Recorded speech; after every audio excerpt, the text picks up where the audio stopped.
So again, my topic is going to be market expansion, and I'll just give you a quick snapshot of my company.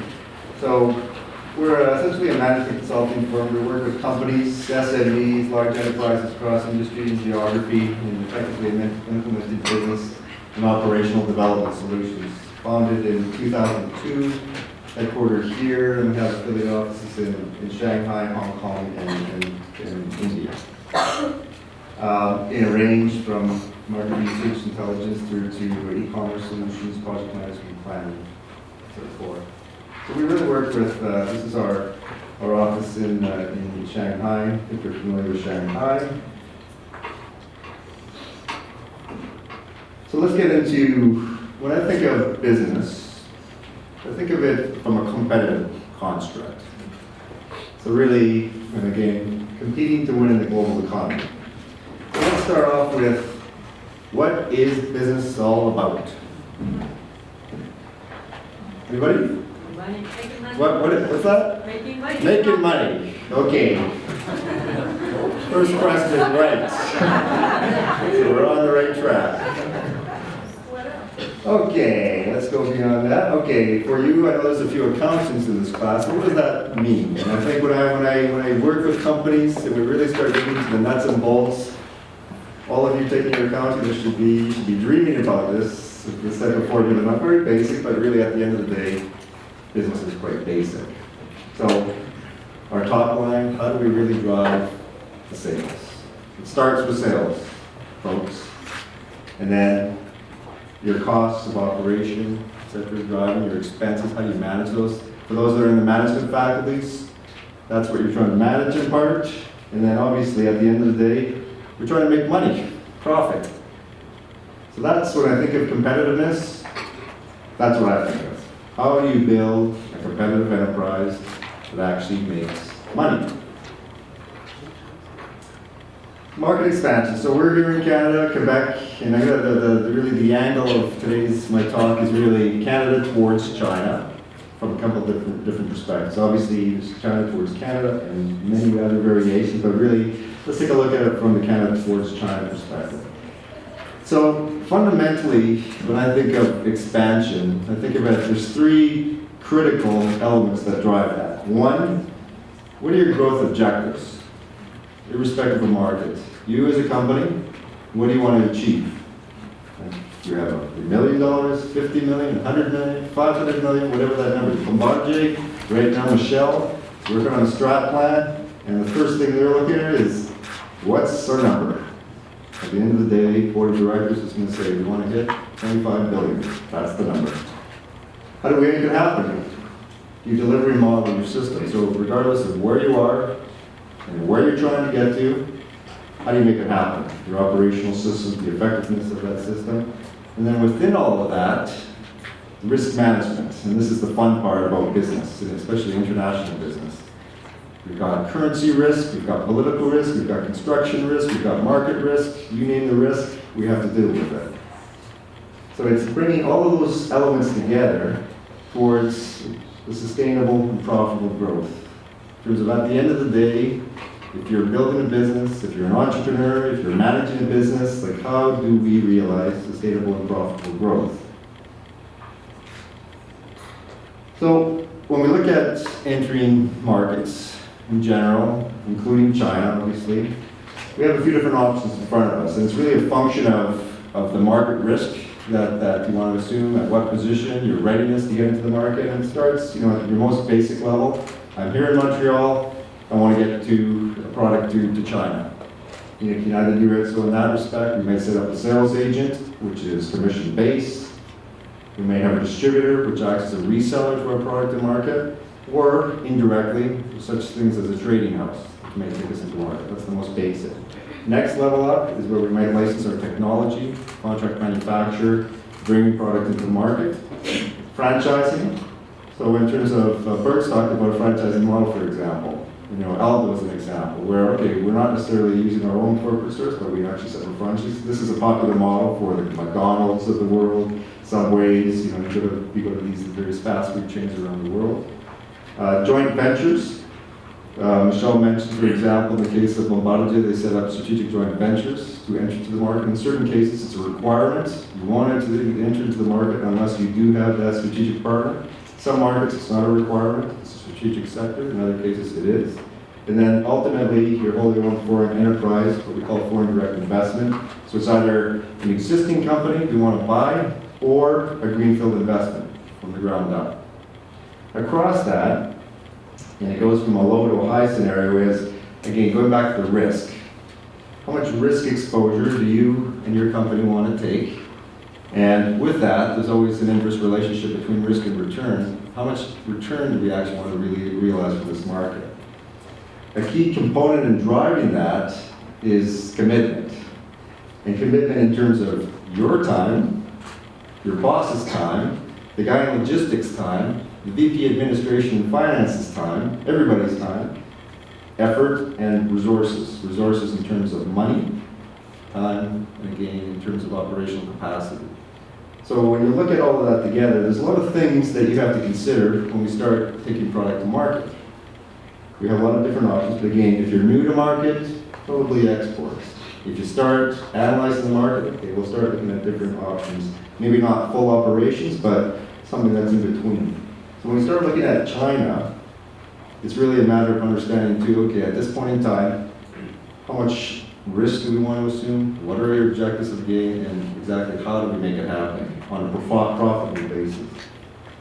So if business is all about making money, what do you think is what I call the fundamental question of business? If you were to ask yourself one question, what do you think that question would be? I mean, you can debate with that question, but I have one question. How am I going to profit? What's that? How am I going to profit? How do I make a profit? Yeah, that's a fair question. Anybody else? Why I do this business?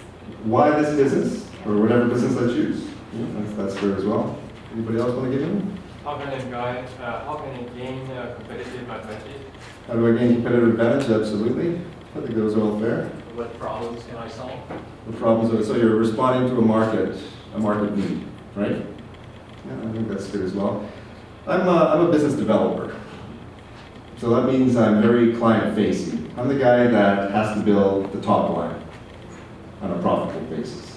So for me, this is my question for you. Why us? And Michelle, so Burke's actually, Mary was very presented, Marcus' presentation was very good, mapped up very well. But why Burke's? Why Bombardier? For those of you that are looking for jobs right now, why you? Why in the world should I choose you? You better give me a very good reason. And it's the same thing as a company. You have to, it's a very simple question, but believe me, it's extremely hard to answer. Because the market, one thing I've learned over the years in doing business internationally, the market is unforgiving. You might think you're smart, you might think you're good, but the market has a really nasty way of sort of putting you in your place in terms of, are you really ready? Do I really want what you have to offer? So if you get anything from my presentation today, remember this question in terms of how you build your businesses. Because if you answer it well, that's what leads to money on a sustainable basis. So let's take a look at Canada and China. So yesterday, this is all about China 2020. So yesterday, the senator talked about our bilateral trade. Now it's up to 70-some billion bilateral. But within that picture, so let's just take a look at where it is. And as we can see, this is based on merchandise. There's a slight advantage, as we can see, in terms of China imports, or China's exports, I would say, relative to Canadian exports in terms of the bilateral relationship. This doesn't fully reflect sometimes maybe what passes through markets like Hong Kong. So sometimes it's a bit jaded, but as you can see, this is what we're seeing right now in terms of that bilateral relationship. Together, China and Canada is the number 2 relationship we have in the world in terms of bilateral trade. But when we look at Canada's position towards China, it's by no means number 2 in the world. We're lagging in terms of our position. Let's take a look at actually what we're trading with China, or actually what we're selling to China. So this is our different classifications in terms of our, on one side, total from China, and the other one is total to China. So one is actually what we're bringing in, the other one is what we're actually selling. So if you take a look at what we're selling, what sort of strikes you as interesting about that list? Anybody? What is it? Raw materials. We sell a lot of commodities to China. And I'm not saying that's a bad thing, because I know part of the government's strategy is based on Canada as an energy superpower. But I would argue there's not a lot of value added in commodities. So it drives a lot of, like the nature of Canada and Canadian industry is very, very much based on our raw resources, which is part of our natural birthright here in Canada, let's say.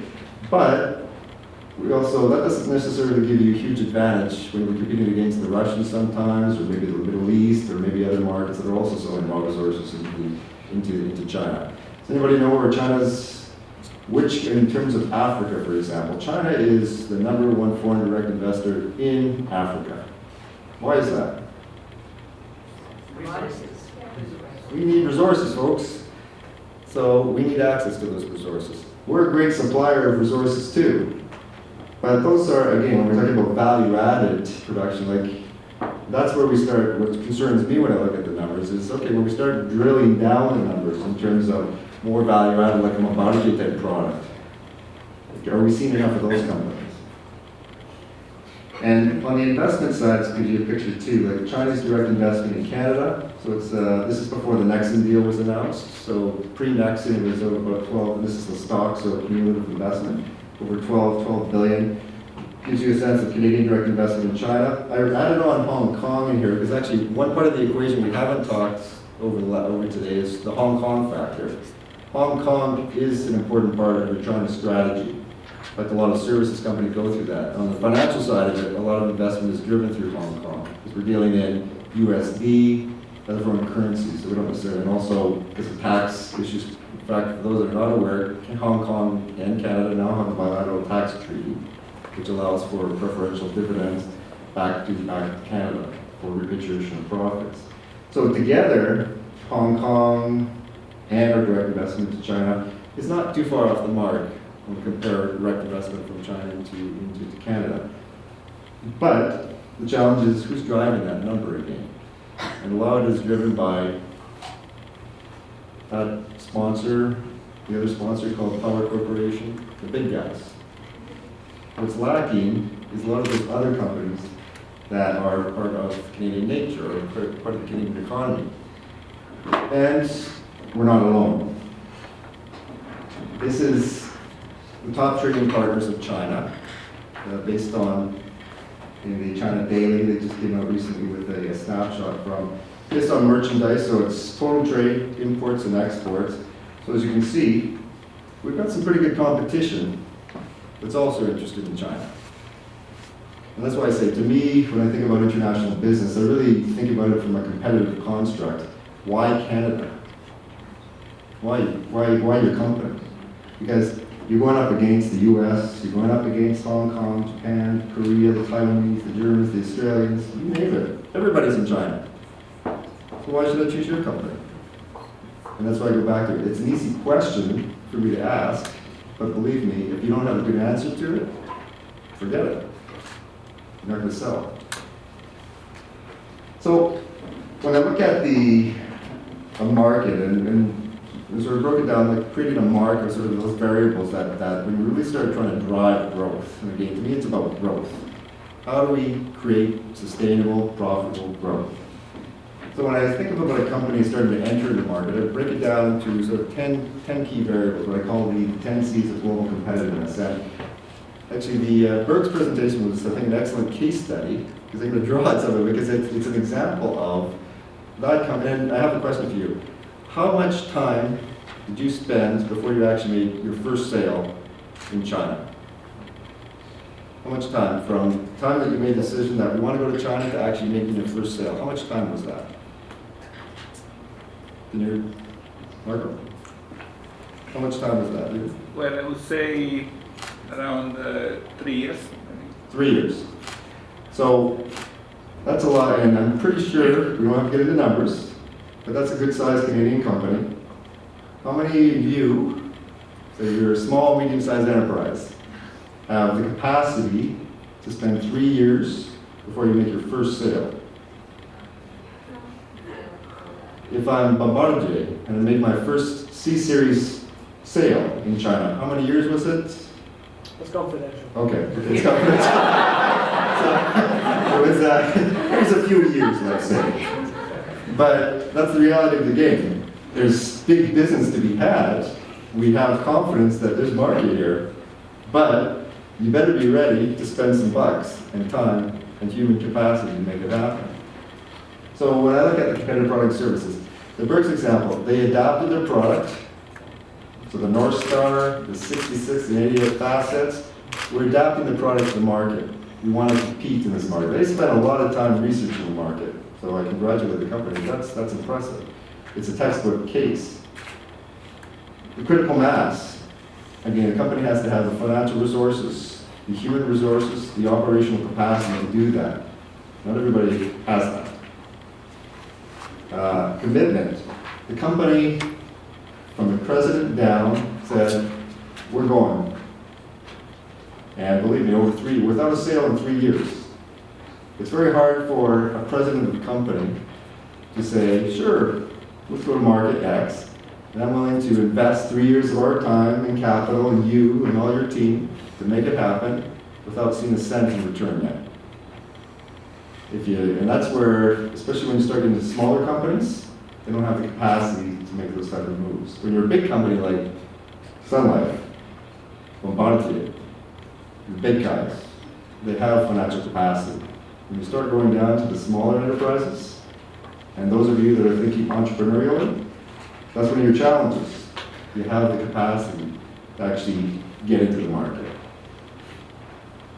Capital, again, it's the amount of, did you budget for it? This is surprising, like people highly underestimate the time and effort resources. I have a general rule of thumb,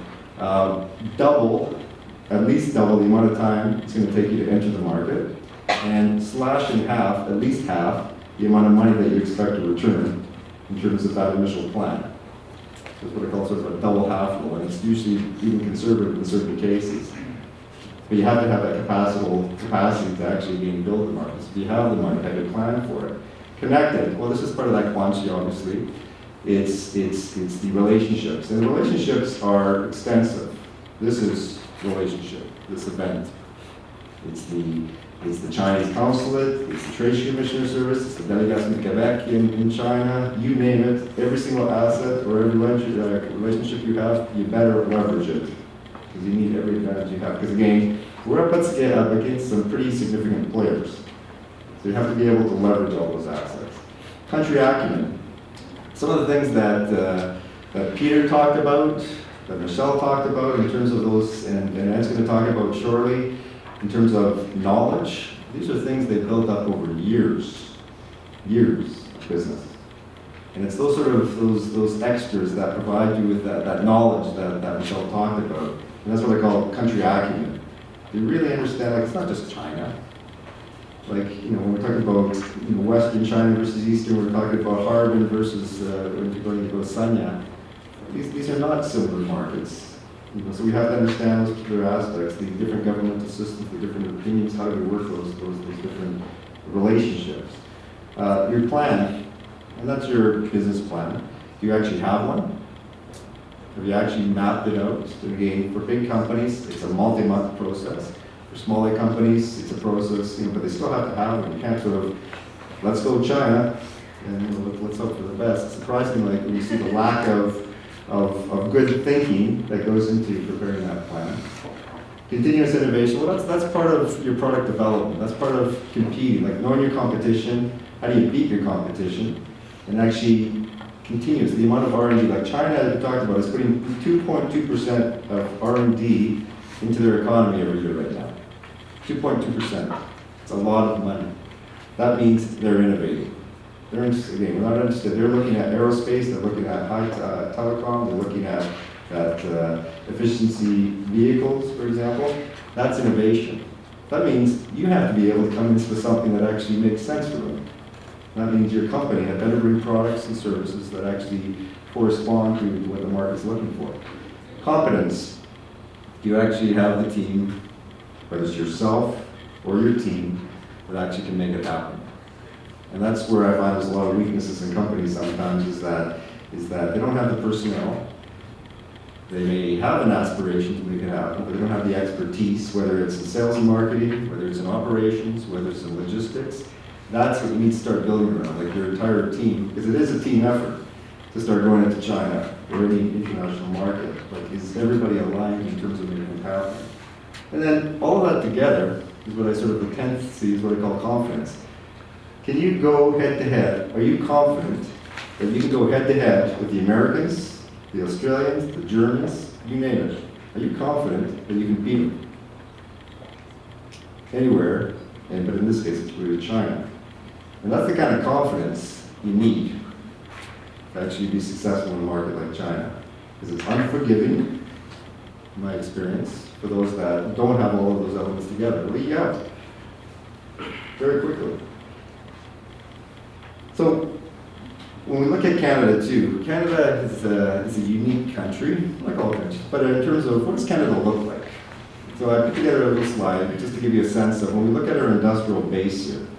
Canada is what I'd consider, if you were to consider Canada a company, we'd be like a small, medium-sized enterprise. And why is that? We're 35 million people, and this is our industrial base. So companies with 1 to 4 employees, 55% of our companies that have employees are 1 to 4. Less than 10, we're up to 75%. So 75% of our companies with employees have less than 10 employees. Less than 50, now we're up to 95. 95% of our companies have 20 or less, or 50 or less. To go up to 97.8%, less than 100 employees. And then we start going up to less than 500, so it's up to 99.7%. 99.7% of our companies have less than 500 employees. How big do you think CNOC is? Sinopec. How big are your partners in China? Well, AVIC is 200,000. 200,000. Foxconn is 400. Like Foxconn's a 1 million person company now. Like your partners in China. We don't have any. Okay. We're 2,000. 2,000 yourself. So but ABB is 50,000. 50,000. So we're up against again. The reason I bring it up too is because these are the guys we're up against. This is what you're competing against. So who's that 500? 500 is Bombardier, 500 is Sun Life, 500 are the big banks, 500 are some of our large manufacturing, but the 99.7 of the rest of the country are those SMEs. So chances are, unless you're working with one of the big banks or one of the big financial institutions or some of our big other municipal or government organizations, you can end up working with an SME, chances are. And they're not big. So if you're the guy or the woman that's charged with building China, you better be ready, folks, because you're up against some pretty big hitters in your industry. So I showed this a little bit this morning, but without the other countries. I just wanted to, this is from the Global Competitiveness Report, World Economic Forum. And again, so when you think of China, like again, you have that knowledge that we talked about. What do you need to know? And again, this is just a snapshot across these, these different pillars from institutions, infrastructure, the macroeconomic environment, health and primary education, higher education and training, goods market efficiency, labor market efficiency, financial market development, technological readiness of the country, market size, business sophistication and innovation. So all of these pillars that drive the growth of the country. So I thought it would be interesting for you to see just, if you compare China to like India, which is often done. So yes, India definitely has significantly more challenges than I know Ed, we had a talk last night about. He's definitely, he's visited, he's seen the frustration of infrastructure in India. Japan, which is probably the most leading industrialized nations. Korea has made incredible strides. But just to give you a sense, so China, in its own right, obviously has made tremendous strides. Like what I haven't shown is how China has trended over the last, I've been following this for the last about 9-10 years now. Every year, China improves. So this is a static picture, but every single year, China has improved in terms of its general rankings. Maybe not across every single pillar, but in general, like all of it together. Which showing that, yes, China is making those steps forward. So when you think about doing business with China, and about entering China or expanding in China, it's really important that you understand all of these elements. How do you do business effectively? How do you actually build your business in the market? So it's not just a matter of looking at some charts, it's understanding when we talk about setting up your business, how much time does it take, legislative process, whether we're talking about a wholly owned enterprise, whether we're talking about a representative office. Do we really need a rep office if we're planning to sell into the market in a couple of years from now? Because those companies that do set up a rep office, they find it extremely, not challenging, but a bit of an irritant to undo the rep office so they can set up their woofing shortly thereafter. So again, so if I'm a company too, when I start looking at my challenges, so this came from that same analysis, what do companies find the most challenging when we talk about doing business in China right now? So access to financing came off. So this is a survey from the World Economic Forum. So they asked all their participants they gave them from a scale of 1 to 5, 1 being best case scenario, 5 being the worst, across all these different variables. What do you rank as your top 5? And so this is a weighted averaging of what people consider business people active in China see as the greatest challenges. So access to financing came in at number 1. So again, that goes back to the banking system that we have in China. And that's one of the challenges of China today is it's improving, but difficult banking system, financial structure. Inefficient government bureaucracy, corruption, tax rates, insufficient capacity to innovate, inadequate supply of infrastructure, inflation, inadequately educated workforce. This ties to the knowledge economy. So as we're building, we have to make sure that we're educating at the same time. And that's the training part of it. So we need to have knowledge workers, but where are they coming from? We heard one of the guests or one of the delegates earlier talked about challenges of the university system. Absolutely. So part of China's objective in the 5-year plan is, okay, if we want to see 7% growth on a sustainable basis, then yeah, we have to address that workforce. Tax regulations, policy, stability, engagement decreasing. So these are not major issues for some companies. Work ethic, different mentality, foreign currency regulations, government. So it decreases, but I guess the key ones are really the financial aspects of it, access to financing, government bureaucracy for dealing in the public sphere. Corruption, yes, we have to address corruption and know how to manage that aspect of doing business, tax rates, etc. So again, it's a snapshot, and it depends on your company, depends on which industry that we're actually active in. So just to wrap it up, in terms of, again, this is a real fast snapshot from expanding into the market, but just to share some of my own personal reflections, having done business in China. First and foremost, don't dabble. If you're not ready to really commit to China on a multi-year basis, forget it. You're going to waste your time and your money and your company's resources. But really, don't dabble. It's sort of an all or nothing scenario. You can't be half pregnant when you develop China. Be ready. And that 10 C's is about the being ready. Like all of those elements. So that's something we didn't talk about here today is maybe you don't go to China. Maybe you're not ready. In fact, sometimes that's a good business decision. You have to be smart enough and ready enough to say, not ready. Let's make sure we identify some of those weak points in our company's operations. And when we are ready, yes, it's a great and growing. You need a China strategy, but be ready. Because if you're not ready, you will waste a lot of time and resources and get frustrated in the process. Think long term. I think that ties into it. It's not a market that you can just sort of enter. Like it took Berks 3 years to get their first sale. It took Bombardier various years, that they're not going to share, but say various years, but my own experience to work with companies, it's a multi-year process to get that really good for sale and actually see a return on their investment. You can make some money, but it ain't easy. For those, I guess it's not here, but on the Power Corp, for example, they went there in '78.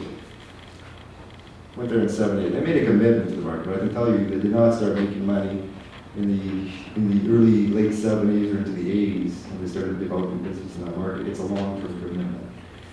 Embrace the culture, the history, the traditions. And we know we're seeing an evolving market in terms of some of the culture, but you have to embrace it. And as Michelle pointed out very well, and Peter pointed out very well too, it is different. And I think what I find sometimes in dealing with Canadian and foreign businesses going into these markets is that they don't really embrace it as much as they really need to. When I say embrace, it's the understanding that history we talked about. It's understanding the culture, embracing it, enjoying it, really enjoying it, but knowing it, because there's nothing better than being able to sit down with somebody across the table and actually speak to them about some of the history. Like I actually like history a lot, and I find it's an amazing tool in some of the cultural aspects. When you start getting into that kind of dialogue with people, you enjoy it. And it certainly makes a difference in your ability to sell after the fact. Actually, you come from a history background, so that probably doesn't serve you too bad in doing business. Relationships first, I know we've talked about this, business second, absolutely. Like, you're not going to don't worry about, it's part of that commitment. Don't worry about that first sale, it's part of your commitment. Build the relationships, and then the money will come. When? That's always the big question mark, but it will. Build and leverage your networks. And this is critical. I know it's part of the Guanxi. The Guanxi is not just in China, it's here. Like this, and congratulations to the organizers of this event, but this is part of your network. It's the Canada Chamber of Commerce here in Canada. There's also the Canadian China Chamber of Commerce in China. There's the CCBC, there's the Trade Commissioner Service, there's Export Quebec, you name it. Use every leverage point you possibly can to give you advantage. Because maybe that one, you don't want to rely on just one network of why you get into these markets. You need multiple networks really to get, especially if you're starting. If you have it and you happen to be connected to those right paths, fantastic. But for most new exporters or new investors from Canada to China, they don't. So we really have to, and the interesting thing about China too is because it is a government-focused economy in many respects, they do like dealing with the Canadian government. They do like dealing with government officials. So in terms of using them as your ally, it's not just sort of Chinese to Chinese, it's also government to government. And they appreciate that level of interaction. Montreal, as you may know, has a sister agreement with Shanghai. So for those that are trying to leverage that, we had a CCBC event a couple weeks ago. I guess it was a couple weeks ago, and it renews itself every 3 years. And part of that is they're looking at sort of new ideas in urban revitalization and development. So, but it's leveraging the Montreal relationship with Shanghai, and those people that work that relationship. It's also Quebec has a sister-to-sister relationship with the province of Shandong. You're not familiar with that. So you want to leverage those relationships. So it's government to government, so it's getting multiple avenues to get to market. Think fair trade, win-win. My experience is that China is definitely open to doing business, but it's also a fair trade. Like it's a win-win. That's always sort of a win-win scenario. You want business, great, but how are we going to do this? How are we going to get something together out of this? Take your country strategy to the city and province level, and Michelle touched upon this a little bit too, but yeah, so China, you can't think China's too big, as we all know, just to think China strategy. It really has to be taken down to a much more discrete level. So that could be Shanghai. Shanghai population is over 20 million people. Canada's 35 million people. Beijing, same sort of scenario. So it really is, you have to take it down to the city and provincial level. You can't think at a country level. Many paths to China. Choose carefully. And when I say paths, I mean it in terms of maybe your best bet, if you happen to be a supplier to Bombardier, is to be working Bombardier's procurement channel here in Montreal and get to China. It's a heck of a lot easier working with existing clients that are going into China, that are active in China, than trying to build the whole market from scratch. So if you can do that same sort of thing, if you have a relationship with Ed's company outside of China, see if you can get into that relationship into China.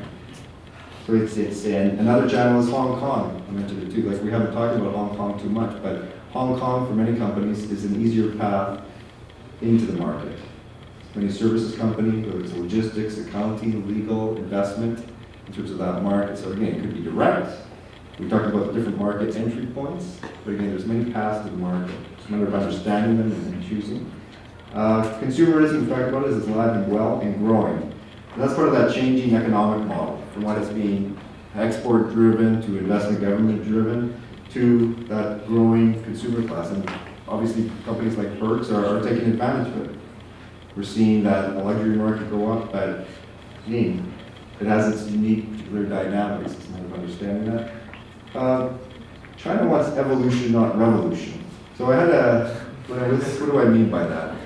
So I had the issue of democracy and human rights. These are things that often come up in the news as sensitive points. So in one of my last trips, I sat down with a gentleman, he's the general manager of a project management company, and that provided us with an in to the Wanda Group, who's the largest property developer in China. So he was saying, so let's go over dinner just in front of the Bund area, and just a nice open conversation. He said, well, you're going to understand that, he's a general manager, so he was asked after he did his urban planning degree to start this company. Their parent company was the Geotechnical Institute, which is a state organization. So he said, we want to start this private, quote-unquote private company. So we started it from scratch, and now it's 700 employees. So he's done very well for himself. And financially, he's done pretty well for himself as well. He said, we're making change. We're making change. Like, believe me and my peers, in terms of we're doing quite well here in China right now, we're happy with the changes, we're excited about the changes, but you don't change a 1.3 billion person economy like that. It requires a long-term perspective. So from his perspective, think evolution, not revolution. And I think those are wise words he presented, because I think in the West sometimes we have a distorted picture on how change is taking shape. Change is happening in China. We just don't know about it, and it's a matter of incremental steps. I think that's what we in the West, I think most of you, have strong Asian ties already. For those of us that, coming from Canada and our roots are in Canada and building that way, I think it's a matter of understanding a lot more. And then visitors, as part of this, visitors welcome, but understand and respect the house rules. That's an important part. We're visitors to China. We have to act like visitors. I think that's an important part in terms of the cultural appreciation of going to China. We shouldn't presume, we shouldn't superimpose ideas. And ultimately, enjoy the ride. My experiences with China has been fantastic. In terms of physically, the cuisine, the business, it's difficult, but it's been an amazing ride. And I think most of you have family ties in this room, I believe, to China. Most of you are starting to get to China. So it's exciting, and I think that's part of it as well. It's business expansion, it's exciting, it's fast, but it's not easy. But I think in the process is, enjoy it. Like Ed's been doing it, we'll talk about it since, 1988 in China? Have you enjoyed it? 88, love it. You love it. Michelle, you've been there for how many years now? A few. Few years now? Michelle's a politician. He doesn't really give me ever a straight I response. had a lot of hair when Okay. I got there first. But it's fun. And this is, I think, as a business developer, you got to enjoy the ride. And I think China, it's complex. Yes, it's difficult, but it's exciting. And I think that's the part that sometimes we don't give enough. Enjoy the ride. It's going to be long and bumpy, but enjoy it along the way. So just a few ideas for the expansion of China. Thank you.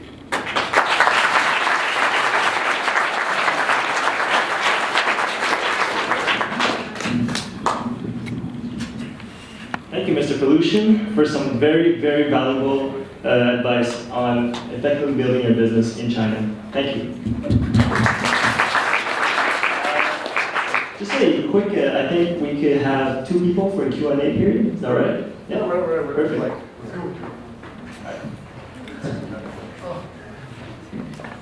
And just try to keep it clear and concise. Okay. Thank you for your speech. My name is Jeremy. I'm interested in consulting to be my future career. And what is key criteria you are looking for to be a qualified consultant? Key criteria? Yeah. A great listener. That's first and foremost. Second, I would say you do not assume when you're dealing with the companies that don't superimpose your ideas on the company. You have to guide the company and you have to embrace what the company's already doing. So don't assume that you know more than the company. You don't. You're there to guide the company and you're there for a purpose to get them to a point. So understand the business, listen a lot, and develop the skill sets. You have to have strong skill sets, obviously, but you can't go there and BS them. So you have to have the capacity to provide value on top of what they're already doing. If you don't have value added to what they already have, it's not a good relationship. Does that make sense? Yeah, great. I want to discuss with you the why me question later. Okay. Thank you.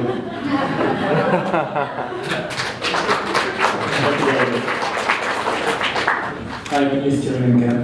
Hello. And I would like, you just mentioned that the banking system in China is more challenging than the one we have in North America.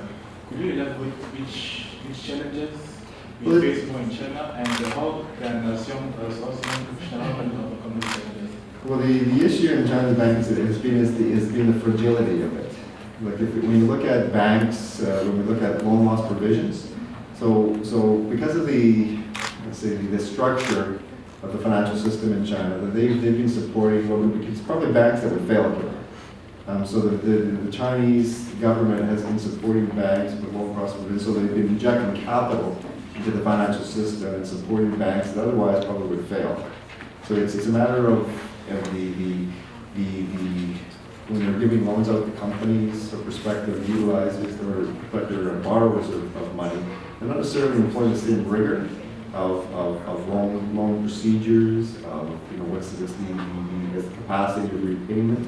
So often when they're putting money into the system, there's fragility and weakness in the system. So that's more what I'm talking about is that they're introducing new products, new services, new innovations to the banking system.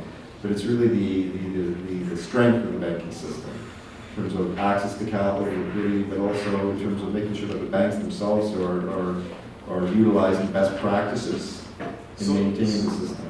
So do you think for a young professional in China, it's easy for him to access a credit to start a business? Or? Well, it's relatively easy to get the credit side of it, but the thing is the bank employing best policy to ensure, like the bank's there in part to make sure that your business is solid, to provide you a certain amount of direction in terms of making sure it's a sustainable business.